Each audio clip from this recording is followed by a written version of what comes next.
আমরা মানে অত্যন্ত দুঃখের সাথে জানাচ্ছি, আমরা এই পরিস্থিতিতে বাধ্য হয়েছি। আজকে 4 নম্বর ওয়ার্ডের মানুষ আজকে তারা বাধ্য হয়েছে এই দেহশ্রী মোড়ে আমরা পথ অবরোধ করতে।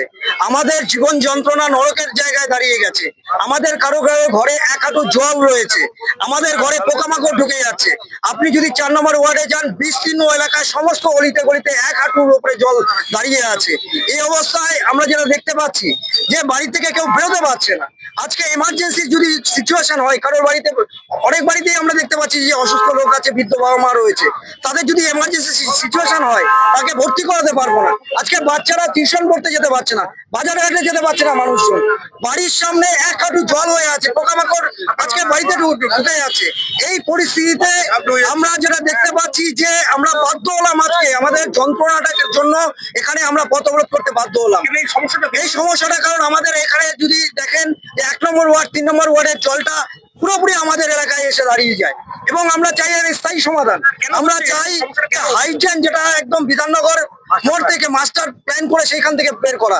এবং ইতিমধ্যে আমরা যেটা দেখতে পেয়েছি যে কিছুদিন আগে প্রশাসনের পক্ষ থেকে আমাদের যে বিশেষ করে ওই যে এফসিআই মোড় ওখানে কিছুটা পরিষ্কার হয়েছে, কিন্তু সেটা দিয়ে হবে না। আমরা চাই দীর্ঘ পার্মানেন্ট সমস্যার সমাধান। আর এখন তো যে সিচুয়েশনে দাঁড়িয়ে গেছে, জলটা একটা স্ট্যাক অবস্থায় দাঁড়িয়ে গেছে। এই মুহূর্তে অবিলম্বে যদি পাম্প সেট না লাগানো যায়, এই জল, এই যে আমরা আজকে এখানে আন্দোলন করছি, মাথার উপরে কালো মেঘ, হয়তো আবার হয়তো বৃষ্টি নামবে, তাহলে আজকে যারা এক হাঁটু জলের মধ্যে দাঁড়িয়ে আছে, কারো কারো ঘরে জল ঢোকেনি, কারো কারো ঘরে জল ঢুকে গেছে, এই প্রত্যেকের অবস্থা একদম দুর্বিষহ অবস্থায়। দীর্ঘদিন ধরে সমস্যার সমাধান, এর মাস্টার প্ল্যান দরকার এবং যে মূল অভিমুখ সেটাকে বার করা উচিত। এবং বিশেষ করে অনেক জায়গায় বিল্ডিং হয়েছে, সেই কারণে বের হচ্ছে না। এবং পার্মানেন্ট সমস্যার সমাধান করতে গেলে বিধাননগরের মূল অভিমুখ এবং যেটা মূল সেন্টার, যেটা হাইরোডে এফসিআই মোড়, সেই জায়গাটার যে নালাটা আছে, নিকাশি নালার অবিরত পরিষ্কার করতে হবে এবং সেখান থেকে বার করতে হবে। পৌরসভার ভূমিকা দেখুন, এখনো পর্যন্ত তো আমরা সেইভাবে বুঝতে পারছি না। আমরা চাই, আমরা যেটা বলেছিলাম, আমাদের এলাকার বাসিন্দারা ইতিমধ্যেই আমরা আপিল করেছিলাম যে আমাদের মূল সেন্টারটার যে জলটা যেখানে বিজয়পুরে জমা হয়, তার অধিকাংশটা যদি যে সময় আজকে বৃষ্টি হচ্ছিল না, সেই সময় বলেছিলাম আমরা পাম্প সেট লাগিয়ে যদি জলটাকে অর্ধেক খালি করে দিতে পারতাম, তাহলে আজকের যে এই বৃষ্টি হয়েছে সেই জলটা ওখানে জমা অবস্থায় থাকতো এবং রাস্তায় জলটা উঠে আসতো না। সেটা হয়নি, কিন্তু এখন যেটা হয়নি সেটা আমরা ধরলে চলবে না। আমরা চাইছি বিজয়পুরের জল, সেটা 2 দিন লাগুক, 4 দিন লাগুক, 5 দিন লাগুক, পাম্প সেট এখন থেকে চালু করুক। আমরা এই আন্দোলন আমরা তুলে নেব। সমস্যা কি সমস্যা? আমাদের সমস্যা দীর্ঘদিন ধরে একই কথাই, জল আর জল।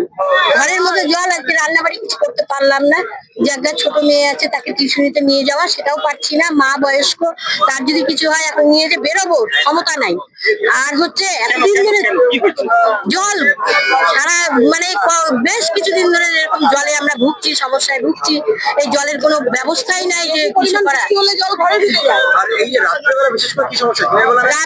আর হচ্ছে সত্যি কথা বলতে কি, সাপ ঘোরাঘুরি করছে, ঘরেও সাপ ঢুকে গেছে। তাহলে এই যে পোকামাকড়, এটার থেকে আমরা খুব কি করবো বলেন? আপনারাই বলেন, এর তো একটা সমাধান চাই। তো যত তাড়াতাড়ি পারি একটু পাম্প সেট বসান, আপনারা বসিয়ে একটু দেখেন কি করা যায়। মুখের উজ্জ্বলতা হারিয়ে গেছে, স্পট পড়ে গেছে, ব্রণ ভর্তি, তাই আর দেরি না করে আজই আসুন রায়গঞ্জের চণ্ডীতলায় হেলথ প্লাস মাল্টি স্পেশালিটি ক্লিনিকে এবং এখানে পান অভিজ্ঞ ডাক্তার দ্বারা ফ্রি স্কিন টেস্ট। আরো বিস্তারিত জানতে যোগাযোগ করুন 9674895169 এই নম্বরে।